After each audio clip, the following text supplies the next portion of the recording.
7 macam perkara yang merusak akidah dan keimanan, merusak amal perbuatan yang sudah kita kerjakan, merusak sendi-sendi kehidupan sosial, pendek kata merusak segala hal di dalam kehidupan kita. Jauhilah olehmu 7 macam perkara yang merusak. Yang pertama, asyirku billah, menyekutukan Allah subhanahu wa ta'ala.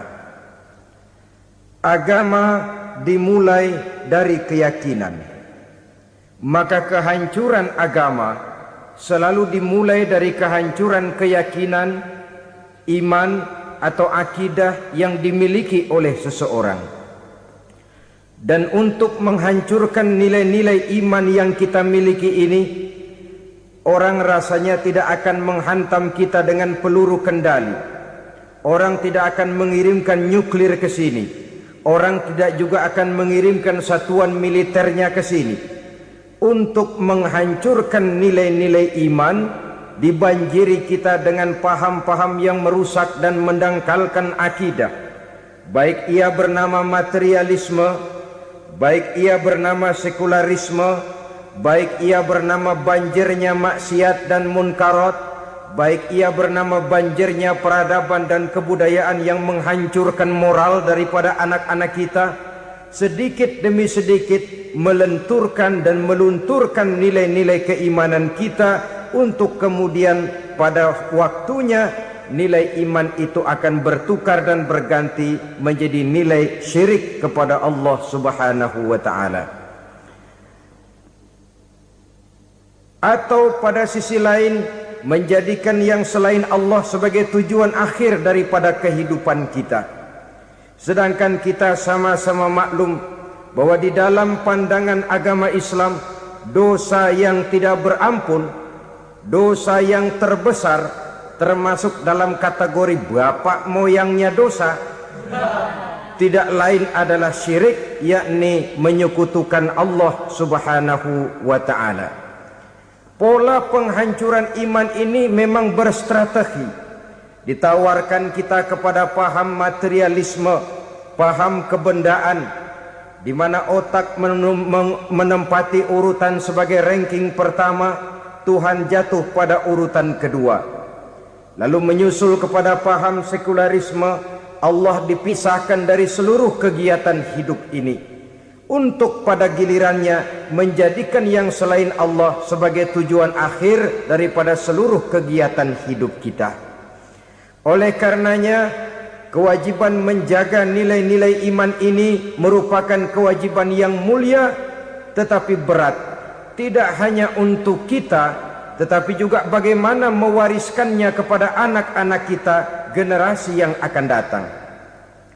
Orang-orang tua bijaksana yang diceritakan di dalam Al-Quran, kalau sudah berpikir tentang anak-anaknya, pertanyaan yang paling mereka risaukan ialah, ma ta'buduna min ba'di. Anakku, kalau pada satu saat aku, ayahmu sudah tidak ada lagi di dunia ini, meninggalkan kamu semua, ma ta'buduna min ba'di, apa yang akan kamu sembah nak?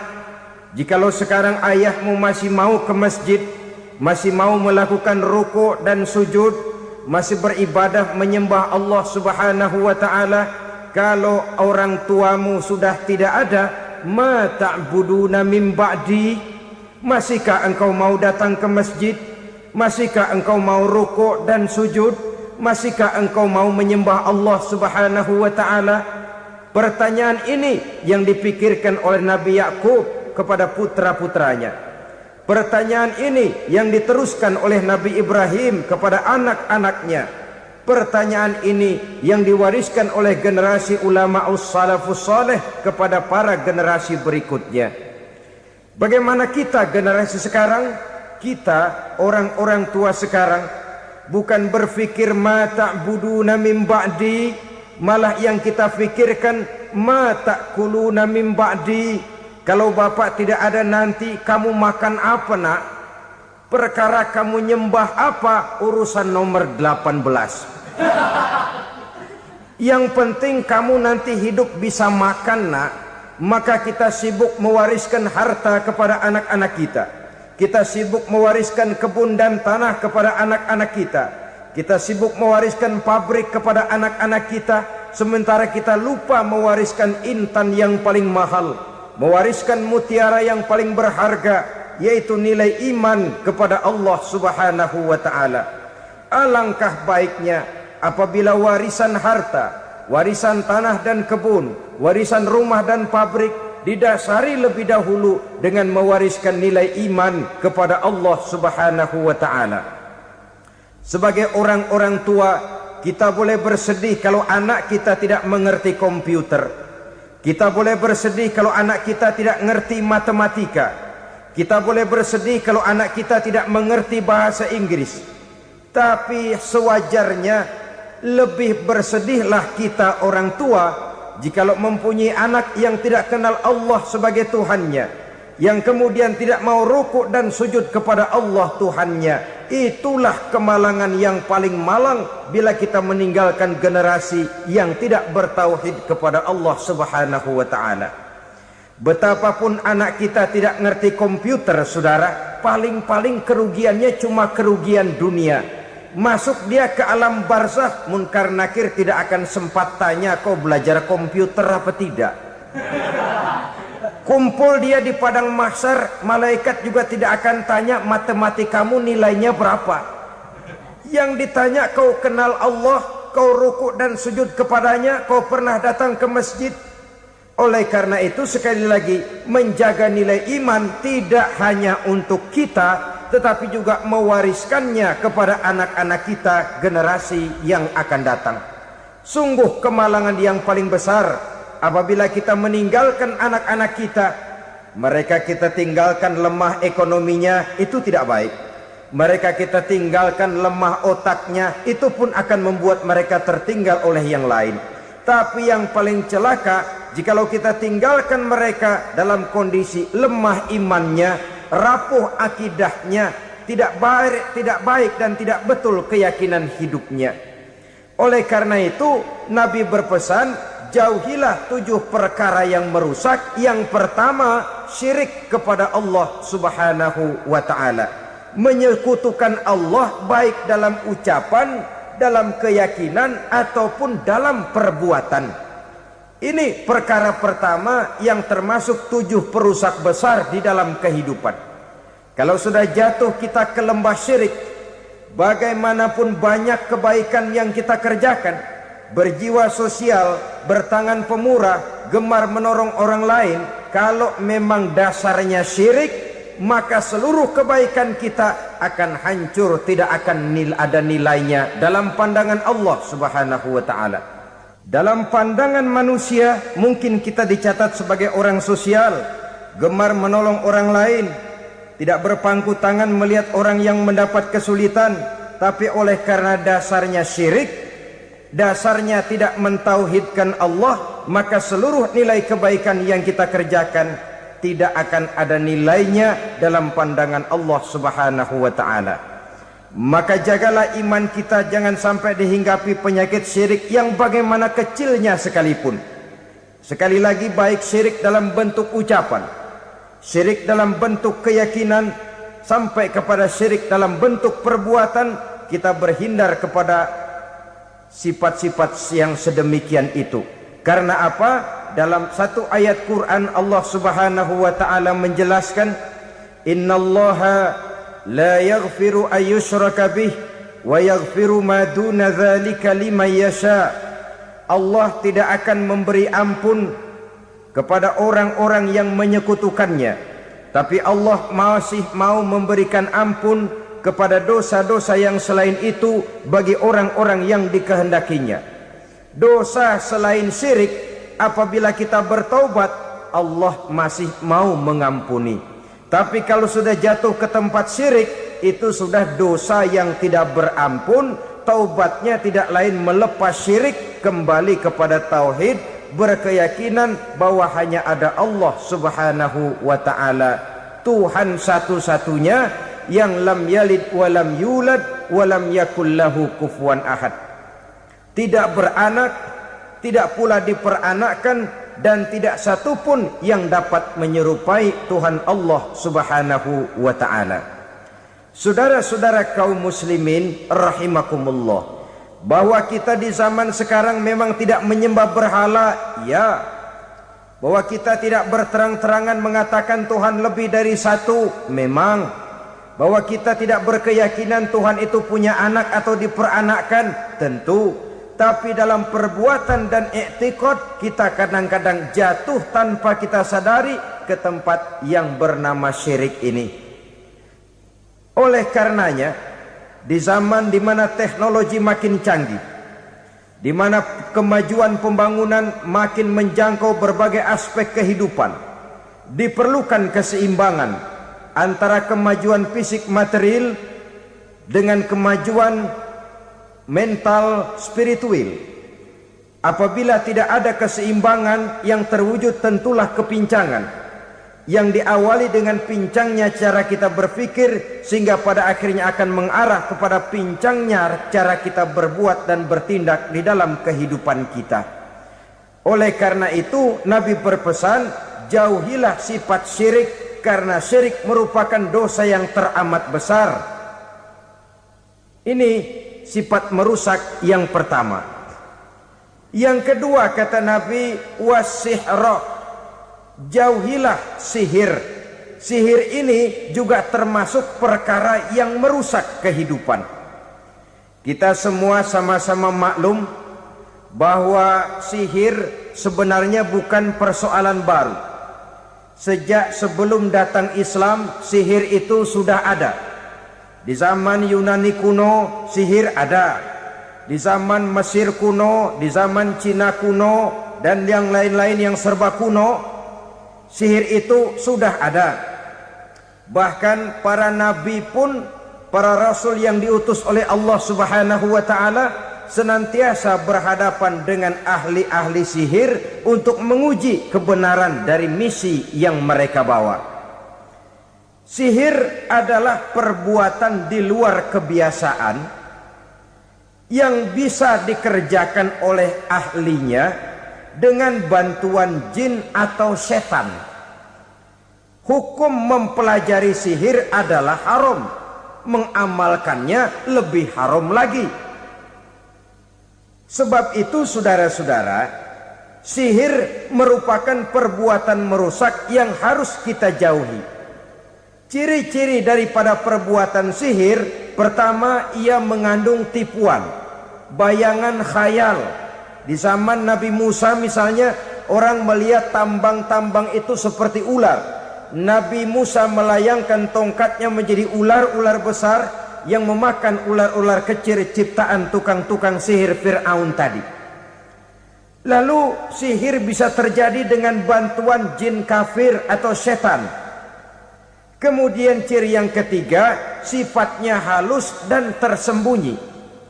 Taruh kata ada seorang ahli sihir yang mempergunakan ayat-ayat Quran sebagai jompa-jampe, sebagai baca-bacaan, itu cuma sekedar kedok. Tujuannya tidak lain menjadikan agama sebagai ketok untuk membenarkan cara yang dimurkai oleh Allah Subhanahu wa ta'ala. Satu hadis yang diriwayatkan oleh Imam Bazar dan Tabrani, Nabi berpesan, laisa minna man tatayyara lahu au takahhana au tukuhhina lahu au sahira lahu. Tidak termasuk ke dalam golonganku, kata Nabi. Tidak termasuk umatku. Siapa mereka?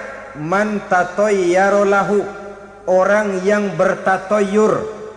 Apa tatoyur itu? Dari kalimat toyaro, artinya terbang. Toir biasa diartikan dengan burung. Tatoyaro percaya kepada suara-suara burung.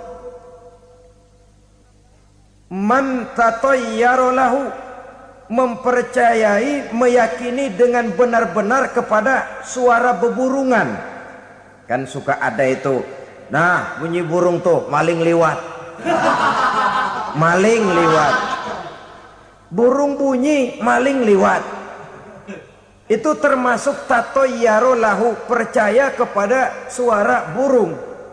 Kan aneh kalau suara orang nggak dipercaya, suara burung malah dipercaya.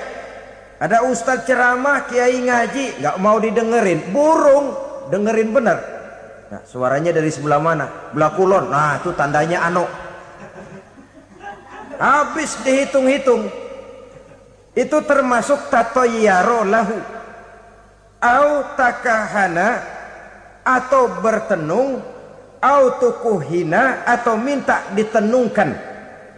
Au sahiro lahu, atau melakukan perbuatan sihir, atau minta disihirkan. Laisa minna, tidak termasuk ke dalam golonganku, kata Nabi. Sehingga dengan demikian saudara-saudara, menghadapi sihir dengan sihir sekalipun termasuk perbuatan yang tidak diajarkan oleh agama. Kita kan mempelajari sihir untuk jaga diri, tidak apa-apa. Yang dilarang mengamalkannya, dilarang juga mempelajarinya. Sebab orang kalau sudah mengetahui, biasanya lalu terangsang untuk mencoba. Kalau percobaannya berhasil, biasanya terangsang untuk coba lagi dan coba lagi. Pada akhirnya ketagihan, lalu beralih menjadi profesi, apalagi itu nanti bisa mendatangkan hasil uang. Saudara-saudara kaum muslimin rahimakumullah, kita manusia makhluk nyata, kita hidup di alam nyata, terikat oleh sunnatullah, causality. Oleh karenanya bagi kita keyakinan yang penuh, keikhlasan di dalam bertuhankan Allah, penyerahan diri sepenuhnya hanya kepadanya, itu sudah merupakan obat penangkal yang sangat ampuh agar kita tidak terkena penyakit-penyakit yang dibuat oleh setan dan para pembantunya. Sehingga beberapa ayat Quran mengajarkan, misalnya a'udzu bikalimatillahi tammati min syarri ma khalaq, atau bismillazi la yadurru ma'asmihi syai'un fil ardi wala fis sama, dengan menyebut nama Allah yang tidak bisa mendatangkan bahaya sedikit pun, dari baik yang datang dari langit maupun yang datang dari bumi. Jiwa yang kosong dari keyakinan yang penuh kepada Allah, jiwa yang penuh was-was dan ragu-ragu, itu yang mudah terserang oleh penyakit-penyakit yang dikerjakan oleh para tukang-tukang sihir, yaitu oleh setan dan seluruh para pembantunya. Kemudian hadis kedua yang diriwayatkan oleh Imam Ibnu Hibban, Nabi bersabda, la yadkhulul jannata mudminu khamrin wala mu'minu bisihrin wala qati'u rahmin. Tidak masuk surga. Ini Nabi yang bilang, tidak masuk surga. Siapa itu? Pertama, mudminu khamrin, orang yang berkekalan dalam mabuk. Selalu mudminun itu sudah menjadi perbuatan rutinnya, tidak kapok-kapoknya, teler seumur hidup. Mudminu khamrin, tidak masuk surga orang yang selalu bermabuk-mabukan. Yang kedua, wala mu'minu bisihrin, orang mukmin tapi main sihir. Ini juga oleh Nabi diperingatkan, tidak akan masuk surga orang mukmin tapi suka main sihir. Wala qati'u rahmin, dan tidak juga orang yang memutuskan silaturahmi. Tiga macam manusia yang diperingatkan Nabi tidak akan masuk surga: orang yang selalu mabuk, orang mukmin yang main sihir, dan orang yang memutuskan silaturahmi. Saudara-saudara kaum muslimin rahimakumullah. Lalu orang berkata, kenapa dilarang kita bersihir? Padahal Rasul sendiri kan punya mukjizat. Nah, kita memang harus membedakan antara mukjizat dengan sihir. Dalam kehidupan agama kita kenal ada yang namanya mukjizat, ada yang namanya karomah atau keramat biasa diucapkan, ada yang namanya maunah, ada yang namanya irhas, ada juga yang namanya sihir. Kesemuanya ini berbeda, saudara-saudara. Yang dinamakan mukjizat itu khusus untuk para rasul saja. Satu kejadian luar biasa yang terjadi dilakukan oleh Rasul atas izin dari Allah Subhanahu wa ta'ala. Perbedaannya dengan sihir jelas. Sihir dari setan, mukjizat dari Allah. Sihir bisa dipelajari, mukjizat tidak. Sihir umumnya untuk maksud-maksud yang tidak baik, sedangkan mukjizat untuk memperkuat kebenaran yang disampaikan oleh para rasul dan ditentang oleh umatnya. Bahkan kafir Quraisy dahulu menganggap orang-orang ahli sihir itu berada dalam satu posisi yang hina, sehingga mereka mengatakan dan menuduh Nabi Muhammad sebagai tukang sihir. Tuduhan sebagai tukang sihir adalah tuduhan yang sangat aib dan hina. Di tengah masyarakat kufar jahiliyah, kedudukan tukang sihir dipandang sebagai kedudukan yang hina, sehingga mereka mengejek Nabi dengan sebutan tukang sihir. Jadi mukjizat hanya untuk Rasul saja. Kemudian karomah. Karomah ini asal kata dari karoma, kehormatan, kemuliaan yang diberikan Allah kepada hamba-hambanya yang rajin mendekatkan diri kepadanya. Oleh karena ketekunannya melaksanakan ibadah, Allah memberikan keistimewaan kepada orang itu, yang dengan keistimewaannya dia bisa mengerjakan yang tidak bisa dikerjakan oleh orang lain.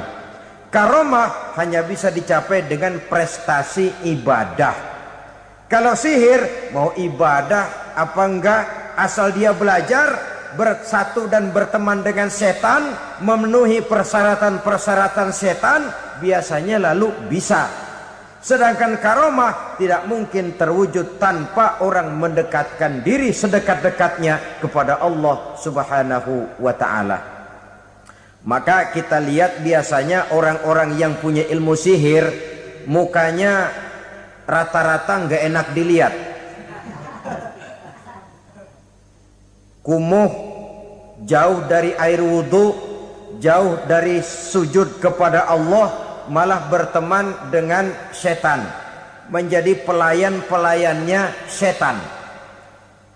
Saudara-saudara, adapun maunah, keistimewaan yang diberikan Allah kepada hamba-hambanya yang belum sampai kepada tingkat wali, tapi orang itu lebih banyak kebaikannya daripada kesalahannya.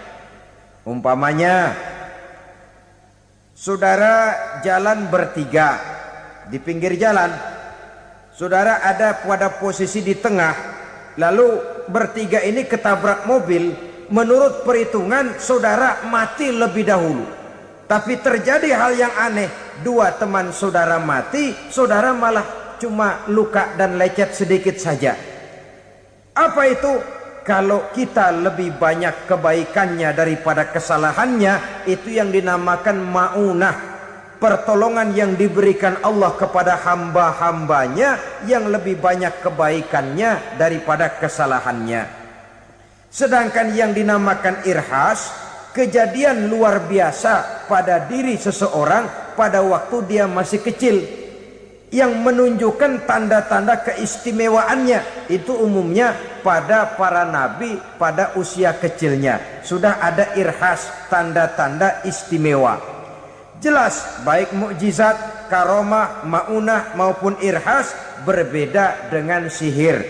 Sihir ini jelas saja merupakan bantuan dan persekutuan antara manusia dengan setan. Padahal setan, kata Allah dalam Al-Quran, innahu lakum aduwwum mubin, sesungguhnya setan bagi kamu adalah musuh yang sangat jelas. Saudara-saudara kaum muslimin rahimakumullah, di zaman sekarang dalam menghadapi beban kehidupan yang makin pelik, menghadapi stres yang tidak kunjung selesai, menghadapi persoalan-persoalan yang teramat berat, orang sering mencari jalan keluar kepada hal-hal yang menurut pendapatnya bisa meringankan beban moralnya itu.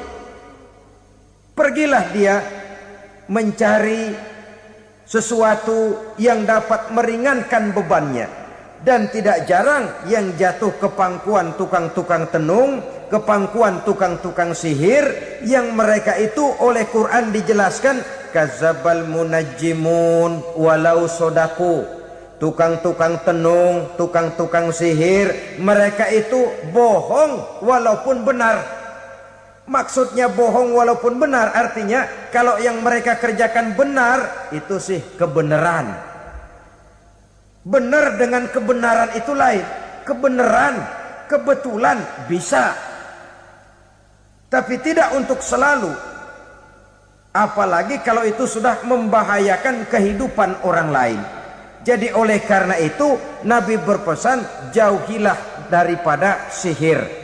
Kalau sudah jauhilah dari sihir artinya ya jauhilah daripada mempelajarinya, jauhilah daripada bergaul dengan orang-orang yang ahli di bidang itu, karena dari pergaulan segalanya bisa menular. Baiklah saudara, ini yang kedua. Yang ketiga pesan Nabi, wa qatlan nafsil lati harramallahu illa bil haq.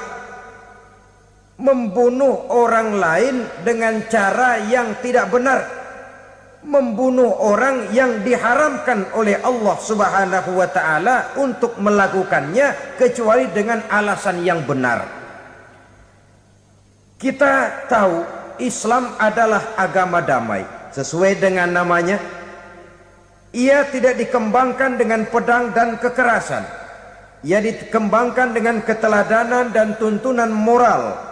Oleh karena Islam bukan agama kekerasan, Islam pun tidak mementingkan dan mengajarkan kekerasan kecuali dengan alasan yang benar dan bisa dipertanggungjawabkan.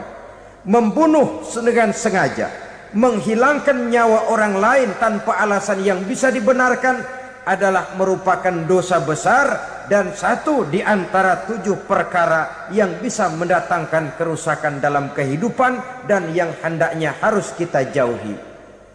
Saudara-saudara kaum muslimin rahimakumullah, beberapa waktu yang lalu di sebuah kota kecil yang indah bernama New Auckland. Saudara tahu New Auckland? Itu dari Gunung Kidul masih ngidul lagi. Pernah diadakan satu seminar yang membicarakan bagaimana menyelamatkan masyarakat manusia dari bahaya Perang Dunia Ketiga. Diperkirakan kalau terjadi Perang Dunia Ketiga, manusia tidak akan tersisa. Sebab apa? Pada waktu itu cadangan nuklir yang dimiliki oleh bersama Amerika dan Rusia konon sudah sanggup memusnahkan 6 miliar manusia pada saat jumlah manusia baru 5 miliar. Jadi kelebihan nuklir dunia ini. Kalau terjadi Perang Dunia Ketiga, sulit manusia untuk tersisa. Maka dibahaslah di dalam seminar itu, wah, supaya tidak terjadi Perang Dunia Ketiga, maka perlombaan membuat senjata-senjata canggih, alat-alat pembunuh modern harus segera dibatasi. Dibahas, tidak mungkin kita membatasi perlombaan membuat senjata. Kenapa? Makin maju ilmu dan teknologi, makin canggih senjata yang ditemukan. Atom sudah meningkat menjadi nuklir, nuklir sudah meningkat menjadi neutron, dan kita tahu bom yang bernama neutron ini bom yang cukup membunuh tanpa perlu merusak. Artinya kalau dia diledakkan di kota kita ini, bangunan utuh, jembatan tidak ambruk, rumah-rumah tetap berdiri, tapi semua yang bernama hidup mati. Itu katanya lebih sopan dari bom atom. Sebab kalau si atom ini sudah membunuh, merusak pula. Neutron cukup membunuh saja tanpa perlu merusak. Jadi majunya senjata-senjata teknologi sebagai akibat yang logis dari kemajuan ilmu pengetahuan ini tidak bisa kita batasi. Dan memang sebenarnya yang bahaya bukan senjatanya, tapi manusia yang mengendalikan senjata itu. Mereka kembali kepada prinsip the man behind the gun. Bukan senjatanya yang bahaya, tapi manusia yang mengendalikan senjata itu yang bahaya. Walaupun senjatanya modern, katakanlah model M16 umpamanya, kalau yang mengendalikannya orang beriman, insya Allah aman. Tapi biar megang cuma senapan angin, kalau yang megang orang brutal, ngeri kita deket-deket. Apalagi kalau memang bukan ahlinya menggunakan senjata, bisa ngeker kaki kena jidat.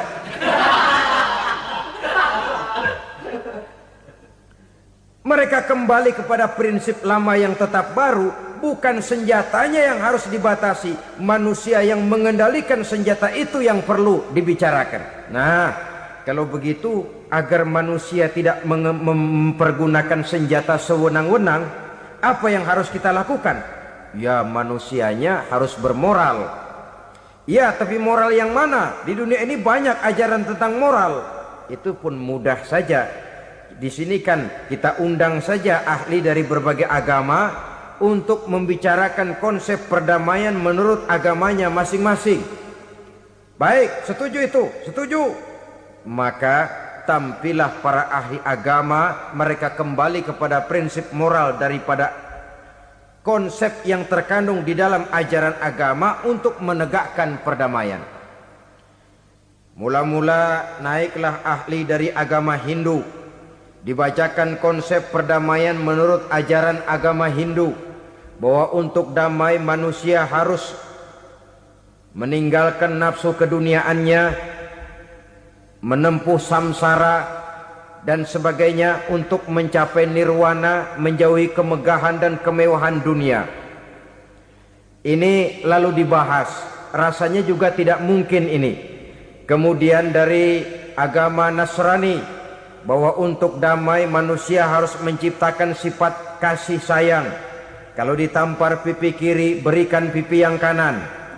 Kalau diberikan selendang, berikan baju. Nanti orang kasihan, lalu dia tidak akan nampar lagi. Ketika ini dibahas, ternyata rasanya pun tidak mungkin bisa diterima. Karena apa? Di zaman sekarang orang ditampar pipi kiri, dikasih pipi kanan. Bukan kasihan, gemes. Damai belum tentu, bonyok udah jelas.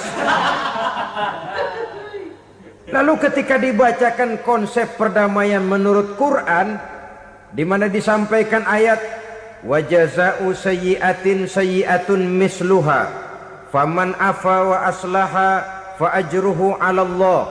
Balasan terhadap satu kejahatan adalah kejahatan yang seimbang, tetapi barang siapa yang memberi maaf dan mencari jalan damai, itulah yang terbaik dan akan mendapat pahala dari Allah Subhanahu wa ta'ala.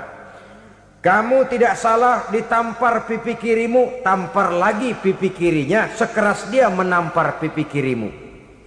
Nanti orang tidak mau menampar kita karena dia tahu kalau dia tampar kita, dia akan menderita tamparan sekeras dia menampar kita. Akan terjadilah prinsip saling hormat menghormati, tidak saling ganggu, tidak saling usil, tidak saling jahil. Atas dasar ini perdamaian bisa ditegakkan. Mereka bisa menerima konsep ini, tapi kemudian seminar ditutup tanpa satu keputusan resmi. Kenapa? Terus terang mereka kagum dengan konsep Islam, tapi sentimen lama terhadap nilai-nilai Islam telah menutup mata mereka untuk menerima kebenaran dari ajaran Al-Quranul Karim. Saudara-saudara kaum muslimin rahimakumullah, kembali kita kepada persoalan pokok. Roh adalah dari Allah.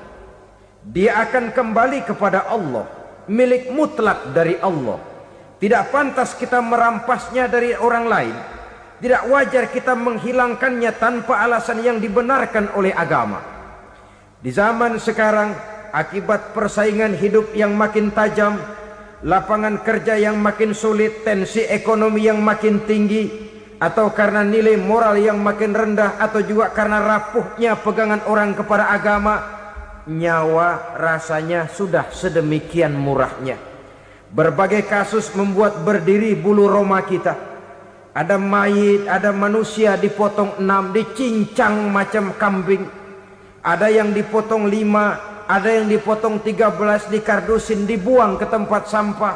Inna lillahi wa inna ilaihi raji'un. Gejala apa ini? Kanibalisme.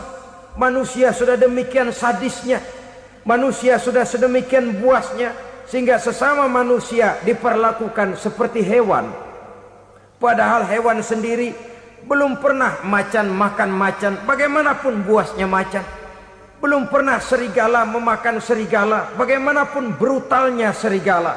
Tetapi manusia makan manusia di zaman sekarang kadang jadi kenyataan dalam kehidupan kita. Kadang persoalannya remeh saja. Soal uang 200 perak, pisau bicara, nyawa melayang. Soal rokok sebatang, celurit bicara, nyawa melayang. Soal-soal yang sama sekali tidak prinsip, begitu mudah kita menghilangkan nyawa orang lain. Padahal Nabi pernah memperingatkan, apabila dua orang muslim sudah berkelahi dan berbunuh-bunuhan, al-qatil wal maktul finnar, yang membunuh dan yang terbunuh dua-duanya neraka.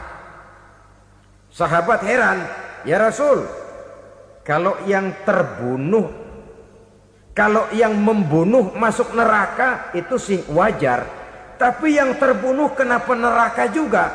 Beliau menjawab, dua-duanya sudah punya niat untuk saling membunuh. Niatnya itu yang diponten. Yang terbunuh cuman lagi apes aja, keduluan dia. Umpama tidak terbunuh, pasti dia yang akan membunuh.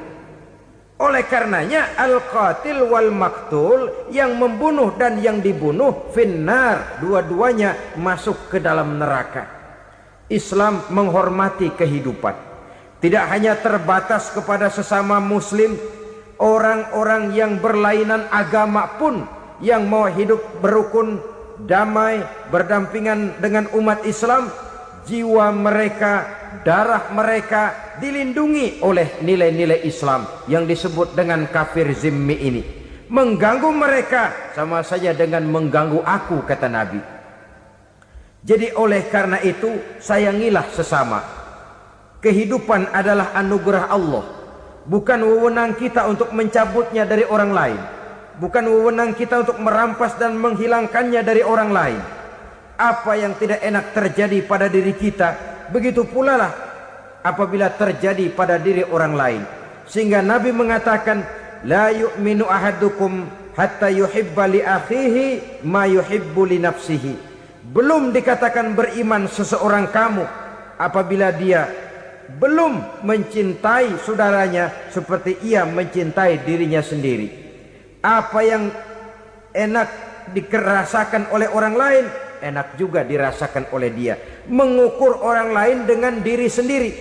Kalau orang lain tanpa salah saya fitnah, kalau saya tanpa salah difitnah orang, enak apa enggak? Enggak, orang lain juga begitu. Kalau orang lain tanpa salah saya tempeleng kepalanya, enak apa tidak? Tidak. Orang lain juga begitu. Yang tidak enak terjadi pada diri kita, tentu tidak enak juga kalau terjadi pada orang lain.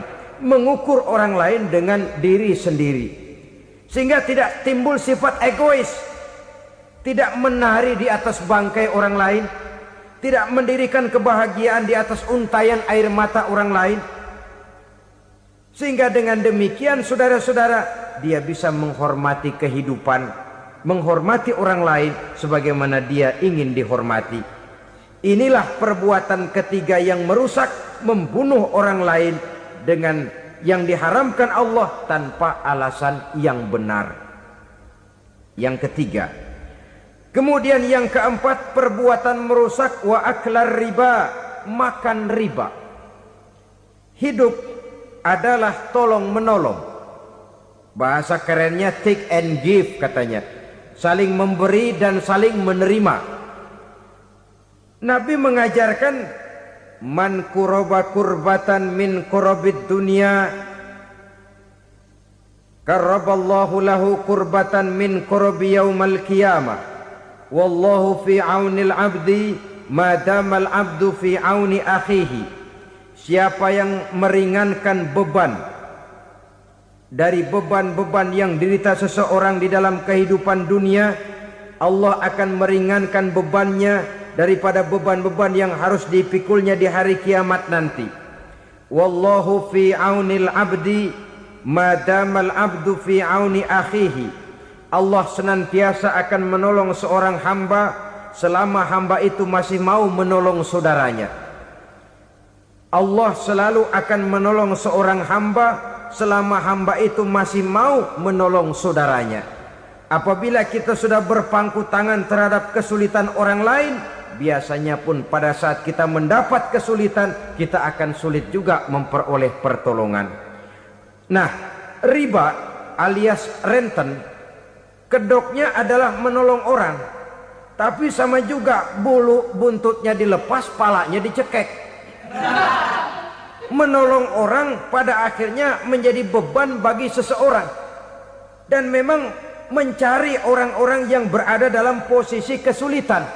Biasanya di daerah-daerah di mana musim paceklik, jadi lapangan kerja sulit, sedangkan urusan perut tidak bisa ditunda. Akhirnya orang terjebak ke dalam rentenir, ke dalam riba, ke dalam renten.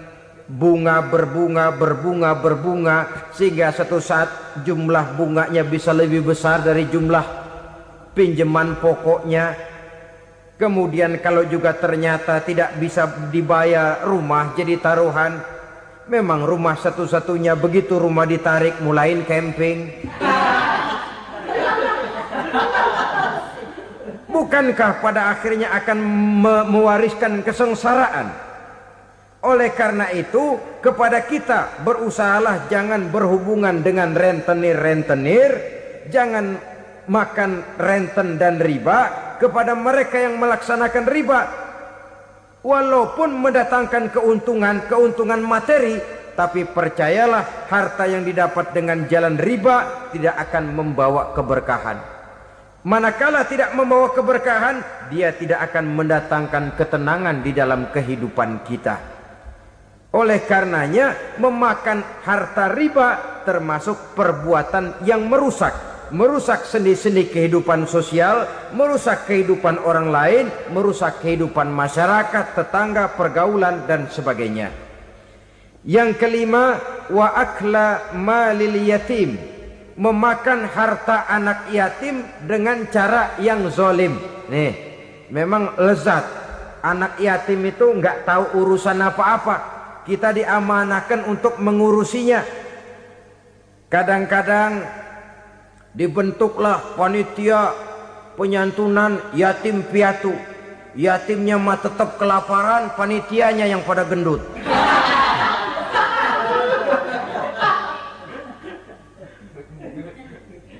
Padahal memakan harta anak yatim termasuk perbuatan dosa besar.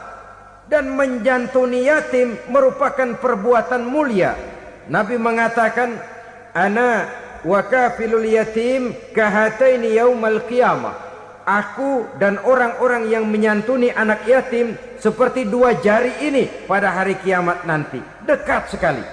Jikalau ingin di hari akhir nanti dekat dengan Rasul, bersahabatlah dengan anak-anak yatim. Jadilah pengurus anak-anak yatim.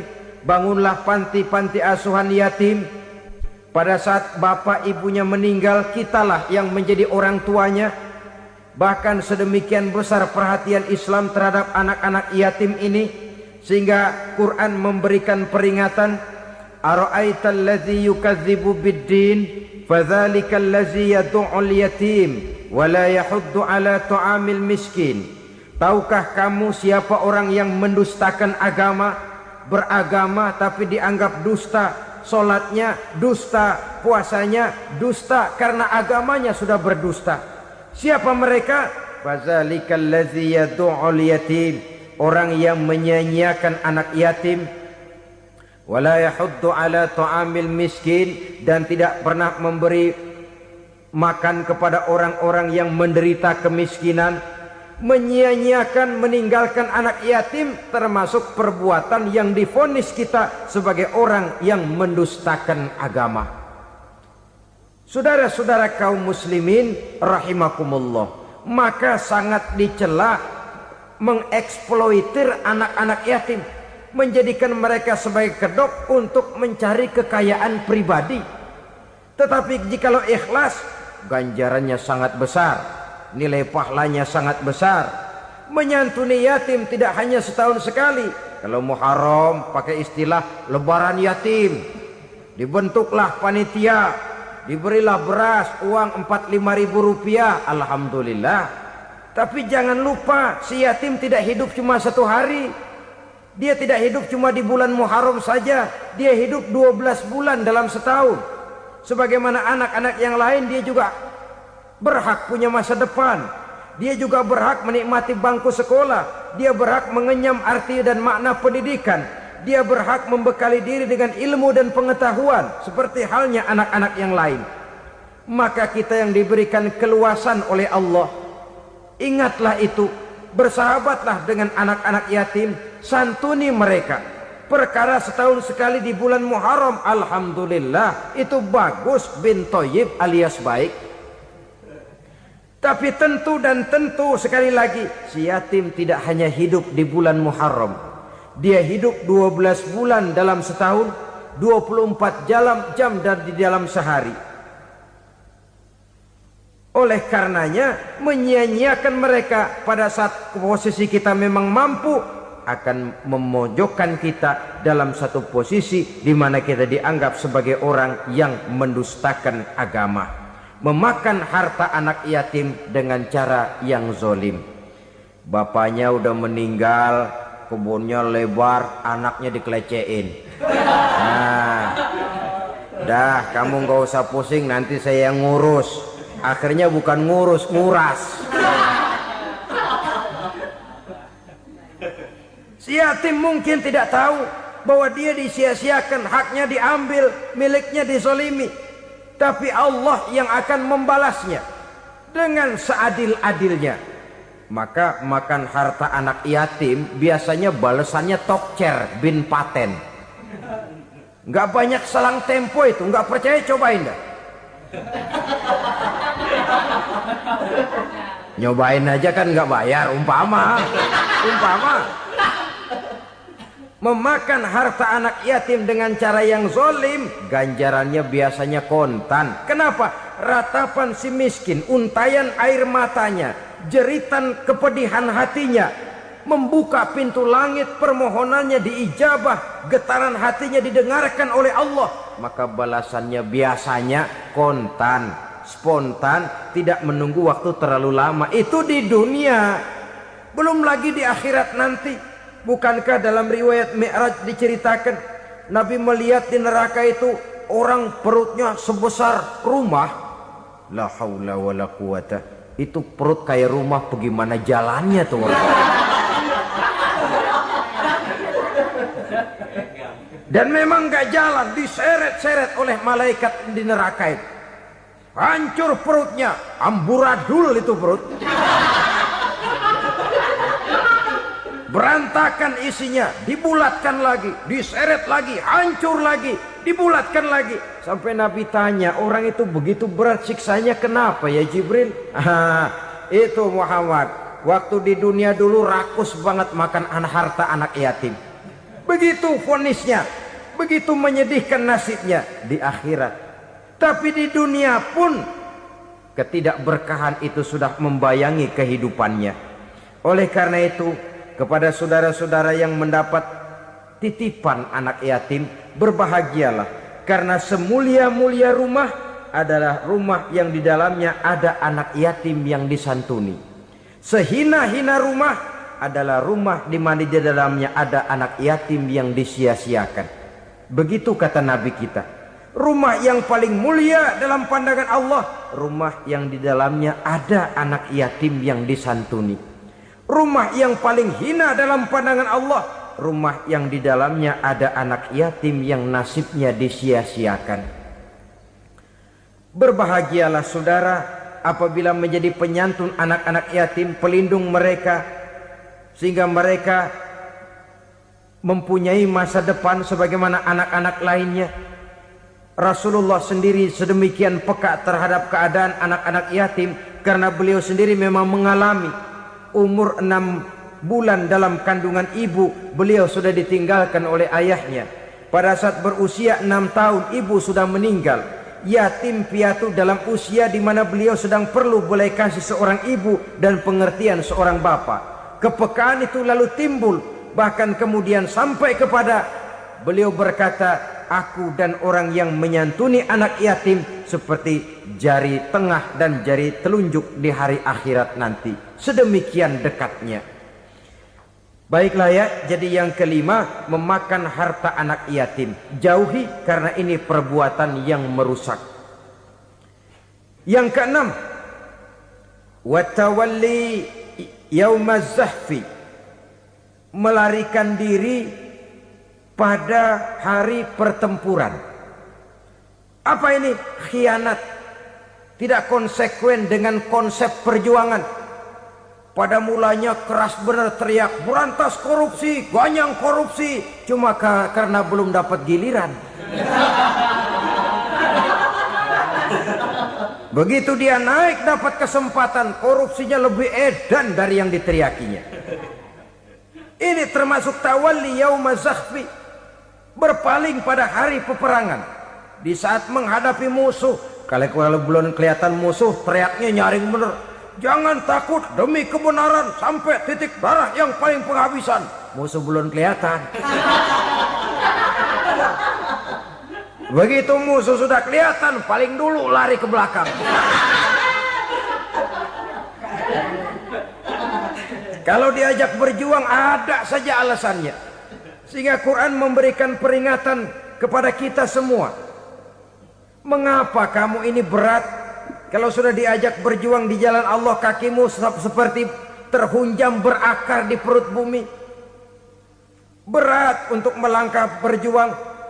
Lari dari pertempuran tidak konsekuen dengan konsepsi perjuangan. Mau enaknya saja. Dalam kondisi yang sulit lalu berpangku tangan. Ini termasuk ciri munafik yang di dalam Al-Quran disindir dengan bahasa kullama adha'a lahum masyaufi wa iza azlama alaihim qamu. Waktu terang mereka jalan, giliran gelap mereka mandek. Artinya, maksudnya kalau giliran ada untungnya aja rame-rame teriak Islam. Tapi begitu diminta berjuang, dituntut berkorban, rame-rame mundur. Waktu dilihat di Islam ada untungnya, rame-rame teriak Islam. Pak, saya Islam banget, Pak. KTP saya Islam, Pak. Pokoknya Islam banget dah. Tapi ketika diminta berjuang, dituntut sedikit berkorban, rame-rame mengundurkan diri. Tahun 65 PKI berontak. Waduh, waktu itu jadi orang Islam untung itu. Nggak dikejar-kejar, aman. Masjid rame, mobil-mobil mewah parkir di depan musola dan masjid. Kenapa? Waktu itu asal udah ke masjid aman. Islam selamat, untung. Tapi begitu keadaan aman, yang parkir di musola sepeda butut melulu.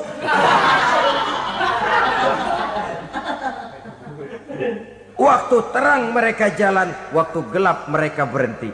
Dikala di Islam ada untungnya, baru wah Islam bagus, Islam hebat. Tapi waktu dilihat ada kerugian, jangan bawa-bawa Islam dah.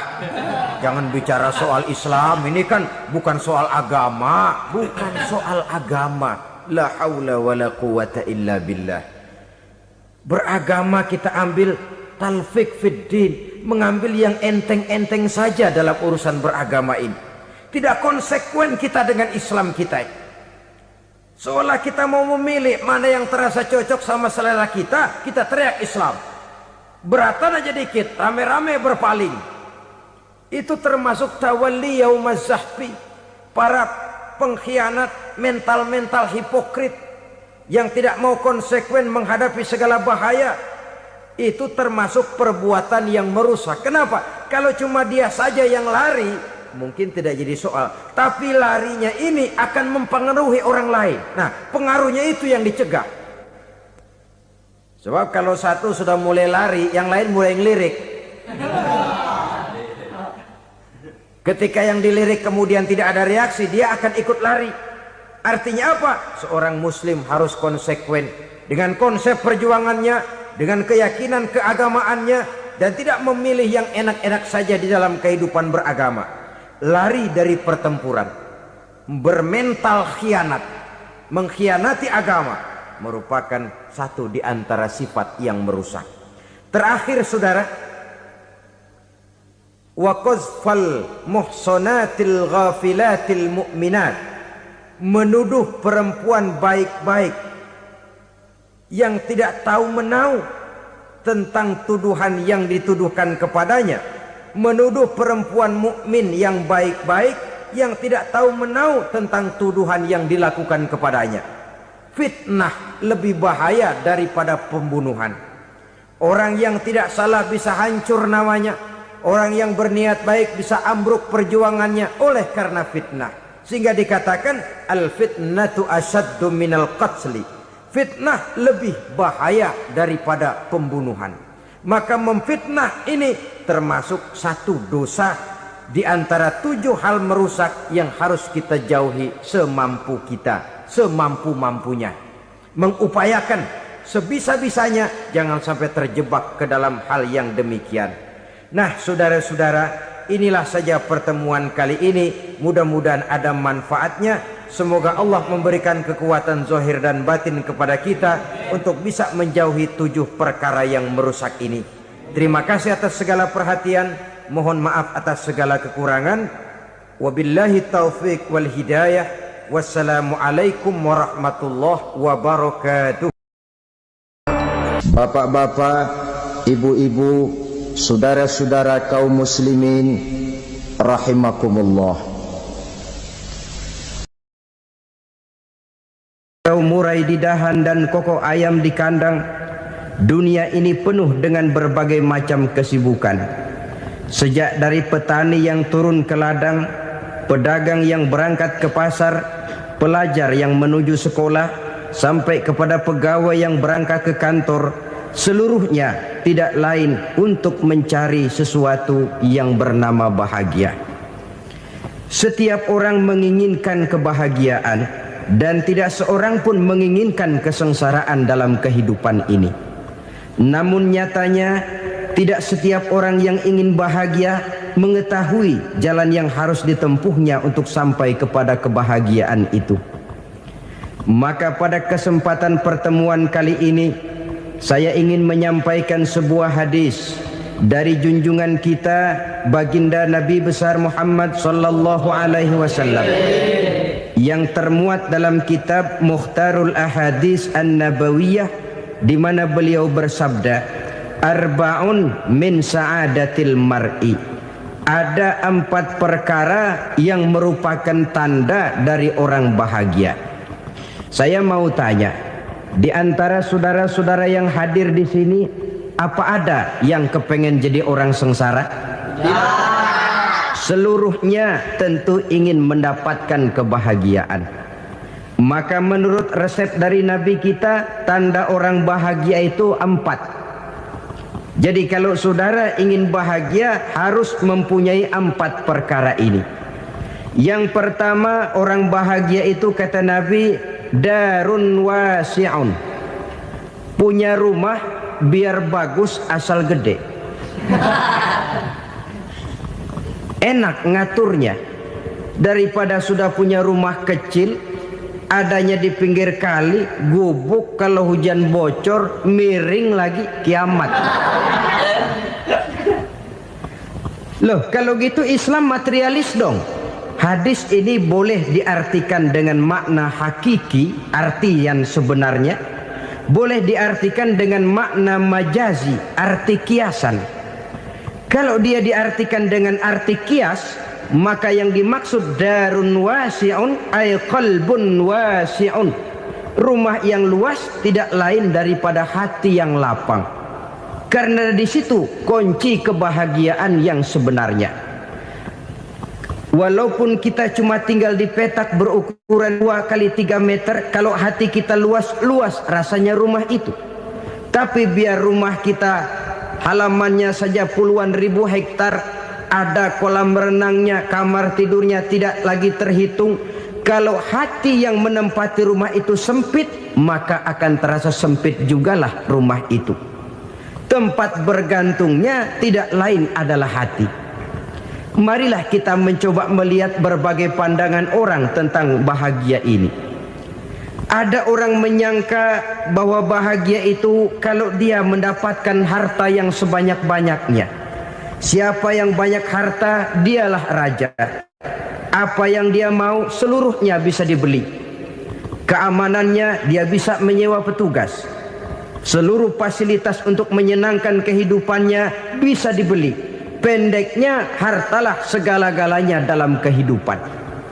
Sampai ada pepatah mengatakan, Innad darahima fil amakini kulliha taksur rijala mahabatan wa jalala. Sesungguhnya harta, dinar, dirham, uang di mana-mana selalu bikin hebat orang yang memilikinya. Coba lihat, orang yang punya duit sama yang enggak punya duit, jangan gaya hidupnya, gaya jalannya aja lain.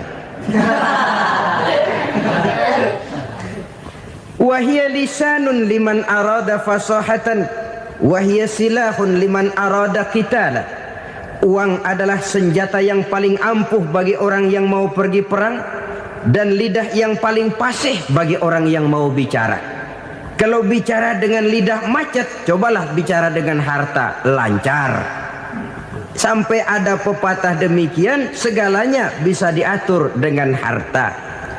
Maka di kalangan orang yang berpandangan semacam itu, seluruh kegiatan hidupnya hanya terfokus kepada bagaimana mengumpulkan harta yang sebanyak-banyaknya. Tidak peduli halal haram, tidak kenal sore pagi siang dan malam, tidak sempat sujud, jauh dari agama, jauh dari kehidupan yang bersifat ruhaniyah, jauh dari Allah dan sebagainya. Sampai dalam Al-Quran dikelompokkan dalam kelompok yang dinamakan lumazah. Allazi jama'a malahu wa'addadah yahsabu anna malahu akhladah. Mereka mengumpul-ngumpulkan harta sebanyak-banyaknya dan menyangka bahwa harta yang banyak itu dapat mengekalkan hidupnya, mengekalkan kekayaannya, mengekalkan kebahagiaannya.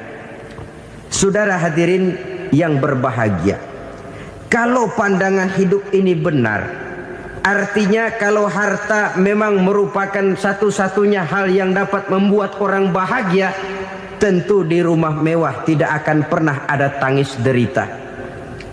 Tentu di satu tempat di mana fasilitas hidup serba menunjang tidak ada yang namanya penderitaan. Tapi suka dan duka, sedih dan gembira, senyum dan tawa adalah milik setiap orang, baik dia punya harta maupun dia tidak punya harta. Nyatalah bahwa harta semata-mata bukan merupakan jaminan bahwa orang akan bahagia. Walaupun tanpa harta orang sulit untuk bahagia. Saya mau cerita, ada orang super kaya, namanya Aristotle Onesimus, raja tanker Yunani. Dia punya kapal tanker saja konon sampai 11 banyaknya. Punya perusahaan penerbangan yang disebut Olympic Airlines. Punya hotel di berbagai kota besar di dunia ini, sejak dari New York, London, Paris, Rome dan sebagainya. Bahkan punya pulau yang dia namakan Pulau Scorpio. Ini kan namanya sudah kaya nggak tanggung-tanggung, punya pulau. Nah, dia punya 2 orang anak, yang satu laki-laki namanya Alexander, yang satu perempuan namanya Maria Onesimus. Seluruh harapannya tertumpah kepada anak lakinya Alexander ini, yang akan meneruskan usahanya, meneruskan kekayaannya, meneruskan dinastinya. Apa yang terjadi? Ternyata anak yang dia harapkan yang bernama Alexander ini mati muda dalam kecelakaan pada waktu dia olahraga. Apa olahraganya? Namanya olahraga anak orang kaya, golongan jet set. Olahraganya olahraga pesawat terbang. Jatuh, ya nggak kapungut, habis mati. Tinggal satu anak perempuannya, Maria Onassis. Tapi anak perempuan ini juga malah urakan. Terakhir dia pacaran, bahkan kemudian kawin sama orang Rusia. Rupanya Aristotle Onassis ini broken. Kekayaannya yang berlimpah ruah, perusahaannya yang begitu banyak, siapa yang akan meneruskan? Siapa yang akan menggantikan? Sampai kemudian dia mengurung diri di Pulau Scorpio dan mati di sana secara mengenaskan. Seorang multi jutawan, seorang yang super kaya, mati menyendiri di pulau sepi. Ibarat kata pepatah, anak ayam mati di lumbung. Bukan kekurangan makanan, keurugan makanan. Begitu kehidupan Aristotle Onassis. Dan banyak orang-orang yang sudah demikian kaya sampai dibingungkan oleh kekayaannya sendiri. Telusurilah kehidupan David Rockefeller misalnya, Henry Ford misalnya, Adnan Khashoggi misalnya. Multi jutawan yang kadang-kadang dibuat keder oleh kekayaannya sendiri. Pantas ketika Imam Ali ditawarkan orang, "Ya Ali, kalau kepadamu disuruh pilih ilmu atau harta, kau pilih mana?" Ya jelas pilih ilmu dong. Kenapa? Pertama, ilmu kalau kita berikan kepada orang lain tambah. Tapi harta kalau kita berikan kepada orang lain kurang. Saudara punya uang 10.000, dibagi orang 5.000, jelas uang saudara berkurang. Tapi saudara punya ilmu, diberikan kepada orang lain bisa, saudara pun makin mantap. Tidak lantas jadi bodoh karena ngajarin orang. Saudara bisa Fatihah lalu mengajarkan orang Fatihah. Orang bisa, saudara pun makin hafal. Tidak lantas setelah diajarin orang ilmunya hilang. Begitu datang dia minta orang, "Tolong ajarin saya Fatihah." Udah habis, nggak ada.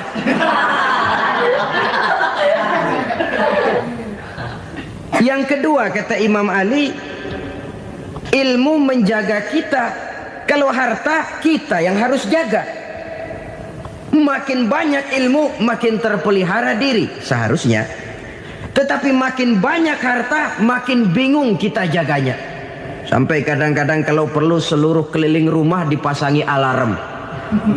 Belum cukup disewakan anjing besar-besar, pasang di depan pintu, awas anjing galak. Masih belum cukup juga, cari centeng tukang-tukang kepruk jaga rumah. Masih terasa belum aman, padahal rumahnya dikelilingi tembok besar. Di balik tembok ada pintu-pintunya tebal. Di balik pintu itu terbuka masuk kamar, kamar pun ada pintunya, pintunya pun kuat. Masuk ke dalam kamar ada lemari, lemarinya pun pintunya kuat, dikunci, kuncinya pun kuat. Tapi terhadap seluruhnya yang timbul cuma sekedar was-was saja. Kesimpulannya sekali lagi, tanpa harta orang memang sulit untuk bahagia.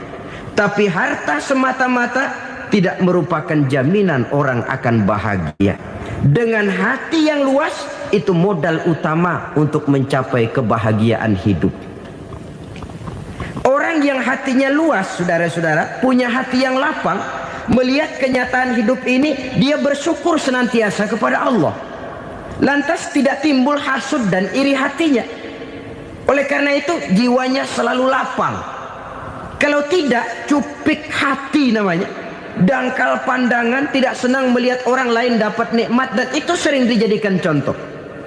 Kalau orang yang lapang dada, dia lihat tetangganya beli TV baru, dia berkata, "Alhamdulillah ya, tetangga kita beli TV, mudah-mudahan kita bisa ikut nonton."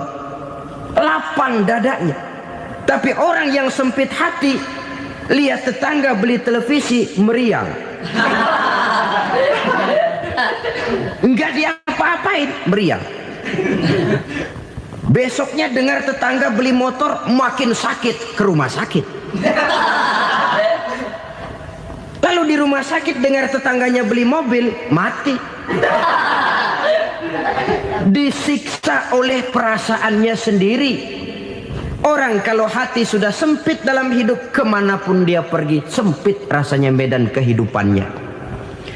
Kemudian kita melihat juga ada orang yang menilai bahwa bahagia itu katanya kalau punya kedudukan yang tinggi, pangkat yang agung, wibawa yang besar.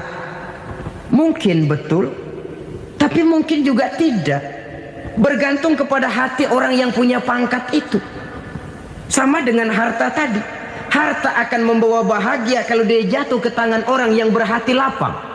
Tapi harta akan jadi bencana kalau jatuh ke tangan hati orang yang sempit.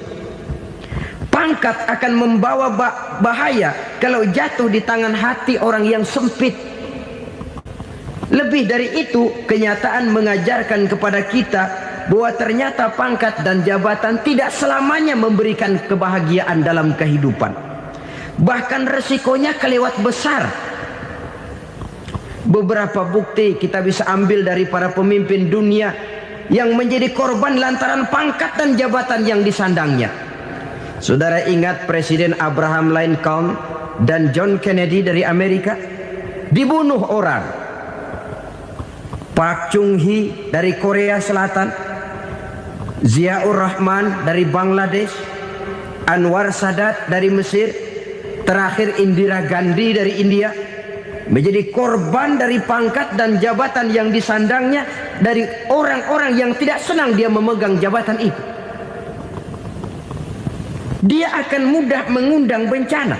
Sehingga pantas kalau seorang presiden terkemuka Amerika, Harry Truman namanya, dia mengatakan jabatan presiden itu, kata dia, seperti orang nunggang macan, naik macan. Harus kita taiki, kalau enggak dia bakal nerekam kita, ngeri katanya. Adapun orang yang hatinya lapang, kalau dia menerima pangkat dan jabatan, dianggapnya itu satu kesempatan untuk berbuat baik. Tapi orang yang berhati sempit, menerima pangkat dan jabatan, bukan kadang-kadang menerima, malah berusaha setengah mati mencapai dengan segala cara. Kalau perlu jilat atas, jilat atas. Jadi golongan sumuhun dawu. Jadi kelompok kulon nuwun, yes sir, yang kerjanya cuma oke bos. Kalau perlu jilat atas, jilat atas. Kalau perlu injak yang bawah, injak yang bawah. Perlu sikut kiri kanan, sikut kiri kanan. Yang penting pangkat dapat, jabatan dapat. Orang yang semacam ini, kalau sudah mempunyai pangkat dan jabatan, biasanya dia tidak menganggap itu sebagai amanah, tidak menganggap sebagai kesempatan berbuat baik, tapi malah kesempatan untuk memperturutkan hawa nafsunya yang dilatar belakangi oleh kesempitan hatinya tadi. Apalagi kalau orang memperoleh pangkat karena banyak mengeluarkan uang. Seakan-akan pangkat dan jabatan itu sekarang macam proyek, pakai tender. Siapa yang berani bayar segini naik, nggak berani minggir. Padahal logikanya, kalau orang mencapai satu jabatan karena banyak mengeluarkan uang, hampir bisa dipastikan bahwa setelah jabatan itu dia pegang, langkah pertama yang akan dilakukannya ialah berusaha bagaimana uang yang dia keluarkan supaya kembali. Ya paling kurang pulang modal dulu dong. Soal mikirin rakyat soal nanti, tapi ini modal harus pulang. Itu celakanya kalau orang memperoleh pangkat dan jabatan cuma karena banyak mengeluarkan uang. Jarang orang yang mempunyai keyakinan dan pandangan bahwa pangkat dan jabatan merupakan amanah. Jadi sekali lagi, pangkat dan jabatan mungkin saja membawa kebahagiaan kalau jatuh ke tangan orang yang berhati lapang. Tapi bisa jadi bencana kalau dia jatuh ke tangan orang yang mempunyai hati yang sempit. Dan lagi-lagi stresnya hati yang lapang. Lalu sebagian orang, saudara, ada yang berpandangan katanya bahagia itu kalau jadi orang terkenal, mempunyai popularitas, menjadi idola di kalangan remaja, di kalangan orang tua, di segala lapisan masyarakat. Padahal makin populer orang, makin terikat dia. Ya kalau macam kita ini kan nggak punya nama, nggak populer, tengah malam buta mau nongkrong di warung Tegal aman. Tapi pangkat, jabatan, kedudukan, popularitas menyebabkan kita diikat dengan berbagai macam peraturan. Cuma mandi sama ke WC saja yang nggak dikawal.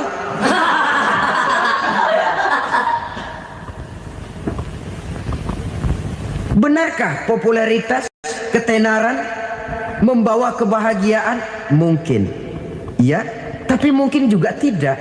Kenapa? Banyak orang-orang populer yang mengakhiri hidupnya secara tragis. Kita ambil beberapa nama. Di Amerika tahun 60-an ada bintang seksi paling terkenal yang dijuluki sex bomb. Bom seks. Sampai sekarang jadi legenda, namanya Marilyn Monroe. Singkatan double-nya itu inisialnya MM, Marilyn Monroe. Terkenal, top, sampai dia mati tahun 62. Namanya sekarang masih saja dibicarakan orang. Kenapa dia bunuh diri? Tidak punya hartakah dia? Banyak. Kurang populerkah dia? Seluruh dunia mengenalnya. Sejak rakyat kecil sampai pejabat tinggi dia punya hubungan. Kenapa? Jenuh. Dia terlahir dalam keadaan yatim. Setelah itu tidak lama dia berangkat remaja, ibunya meninggal. Pindah dari wanita asuh ke wanita asuh sampai 12 orang ibu angkatnya. Dan kekecewaan yang paling parah, setiap laki-laki yang dekat dengannya hanya seperti kapal berlabuh. Datang dan pergi silih berganti. Padahal dia merindukan seseorang yang bisa melindungi hidupnya. Dia rindukan itu dan dia tidak pernah menemukan. Itu yang akhirnya menyebabkan dia minum pil tidur kelewat dosis, minum obat tidur kebanyakan. Ya tidur terus sampai sekarang.